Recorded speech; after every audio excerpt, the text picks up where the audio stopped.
Qaamni yakka dalage yakkamaadha. Akka waaqayyootitti isin jedhe waaqayyoon nama yakka dalage san irratti gartee murtoo murteessa moo qaama yakka dalagin irratti murteessa badii? Qaama yakka dalage irratti murteessa. Goobas ilmi namaalleen akkasuma hojjeta waaqayyoolleen akkas akka hojjetaa miti. Hayyee deemi gara mata duree keetti deemi. Jedhe kanu mata dureen kiyya kanuma eenaan jedhi. Jedhi deem rakkoon qabu yeesiin jedheera maal taate? Goobas Yesuus Kiristoos yakkamaadha moo yakkamaa miti? Yakkamaa miti. Goobas nama yakkamaan ta'in kana ajjeesuun cubbuudha moo cubbuu miti? Cubbuu miti waaqayyootu yakkamaa isa godhe waan ta'eef. Wayyo ayya irra deebiin si gaafadha. Waaqayyoon ajjeechatti nama ni ajaja lubbuu namaa baasa ajjeesaa jedhee hin ajaja waaqayyo. Inni kun maaliif akka inni ajjeefame dura sii galuu qaba kaa? Maaliif ajjeefamee siin hin jenne? Waaqayyoon abboomii kurnan keessatti hin ajjeesinii kan jedhu caafee jira moo hin jiru? Caafee jira. Waaqayyoon nama cubbuun qabne ajjeesa Abu Mu'aaz nama okay fakkeenyaaf yoon si ajjeese ani cubbuudha moo cubbamaa miti? Cubbamaadhaati. Goobas waaqayyoon Abu Mu'aaz deemi duula ajjees jedhee nama ni ajaja nama yakka hin qabne nama yakka qabus ajjeesaa ni jedha. Kanas hin ajaju siin waaqayyo. Goobas Yesuus Kiristoos ajjeefame moo hin ajjeefamne? Ajjeefameera. Yesuus Kiristoos qaamni ajjeese san yakkamoodha moo warra qulqullaa'oodha? Qaamni ajjeese yakkamaadha baasewee yontine abummas. Qaamni Yesuus ajjeesan ajaja waaqayyoon raawwatan moo ajaja seexaanaan raawwatan? Macaafa qulqulluudha yoo deemne wayyuure. Macaafumaan hin deemne. Qaamni macaafumaan hin deema kunoo macaafa na bira jira. Feeto Ingiliffaa, feeto Amaariffaa, Oromiffaa dachii mana nu godaansise waan jedhe qaamni Yesuus ajjeese yakkamoodha. Ila abummas waan tokko sii galuu qaba. Loojikii kanaan yoomiyyuu waa Yesuus Kiristoos ilaaluu hin dandeessu. Loojikii kana kee ammoo qabda. Waliigalle seera ilma namaarra waliigalle ilmi namaatu nama yakka dalage isuma yakka dalage sanidhaan hin fudhatte sanis. Sittani maana dhaggeeffadhan immoo. Sittani maana. Amma ragaan naa deebisa. Baay'ee asofte waan ta'eef. Baay'ee asofte miti re. Sittani maana dhaggeeffadhan. Gaafuma tokko irraa hin deemne waan si gaafa jiru. Warri Yesuus Kiristoos du'e moo ajjeefame moo hin ajjeefamne naan ajjeefame naan jette goobas. Walumaa galaa loojikii kanaan deemuu hin dandeessu siin jedhe. Ulaan afaan hin haasawin kaa maali si gaafachuu jira miti sa'as gaafate an deeqaa lamatti sirraa fixuu fadhaarra I don't wanna waste my time like 5-10 minutes wajjin hin beeyta boodatu hin didda hin miliita waan siin jedhe Yesuus Kiristoos du'e moo hin duune irraan si deebi'ee si gaafadha uummanni haa dhagaani. Du'ee siin jedhe. Goobas Yesuus Kiristoos qaama qulqulluu warra ajaja waaqayyoo abboomii waaqayyoo fudhatee deemuutu Yesuus ajjeese moo warra gartee oduu seexaanaa gartee ajaja seexaanaatiin deemuutu Yesuus ajjeese? Macaafarraa gaafa dubbiste maal argite? An siin gaafadhe inni agarree waa takka macaafarraa siin gaafachuu jira siin kiristaana. Lakki macaafa dubbisi kaa macaafaan deemnaa siin jedhe. Naaf himta hayyee warri Yesuus Kiristoos ajjeese san warra amantii qabu warra ajaja waaqayyoo raawwatu moo warra ajaja waaqayyoo raawwanneetu ajjeese Yesuus? Macaafni maal jedha waa'ee isaanii? Macaafarraa si gaafadhe akka wangeelaatitti Yesuus warri ajjeese warra gartee amantii qabu moo warra amantii hin qabne moo warra hojii seexaana raawwatu moo warra hojii waaqayyoo raawwatu? Hojii waaqayyoo isa raawwatan seexana isa raawwatan maal jedha macaafni waa'ee isaanii jedhe dubbistanii? Naa deebisuu hin barbaanne skipsi godheen sirraa deema.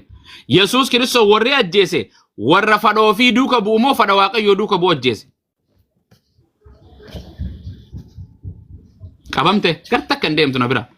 Homa ani Abu Mu'aaz loojikii kennin fudhadhu malee sen deema ati loojikii dhiisii mee gaaffii seeraa gaafadhatti. Seeraan si gaafadhu Yesuus Kiristoos warri ajjeese warra fadhoo fi duuka bu'u moo fadha waaqayyoo raawwatu akka wangeelaatitti?